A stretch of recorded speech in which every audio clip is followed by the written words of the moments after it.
இன்றைக்கி எங்கள் வீட்டோட சமையல் பார்க்கலாம் வாங்க. இன்றைக்கி ஃபுல் சமையலும் வீடியோவாக எடுத்திருக்கேன். லாங் வீடியோவாக நைட்டு 8:30 மணிக்கு வரும். செக் பண்ணி பார்த்துங்க ப்ளீஸ். ஃபஸ்ட்டு சூடான சாதம், ஒயிட் ரைஸ் பண்ணேன். அப்புறம் இது வெண்டைக்காய் பொரியல். இதுக்கு மேலே வேர்க்கடலை ரோஸ்ட் பண்ணி போடுவேன். டேஸ்ட்டு சூப்பராக இருக்கும். வேர்க்கடலை ஜீரகம் இல்லை, ஜீரகம் வாசனை பிடிக்காது, வெறும் வேர்க்கடலையை மட்டும் ரோஸ்ட் பண்ணி போடலாம். டேஸ்ட் நல்லாயிருக்கும். ட்ரை பண்ணி பாருங்கள். வெண்டைக்காய் பிடிக்காத குழந்தைய கூட சாப்பிட்ருவாங்க இது பண்ணி கொடுத்தா.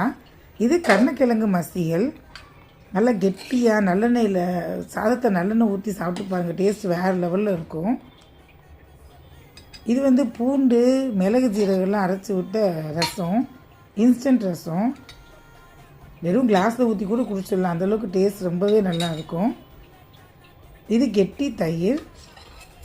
அப்புறமா இது கார நார்த்தங்காய் ஊறுகாய் வீட்டில் பண்ணது. தேங்க்ஸ் ஃபார் வாட்சிங்.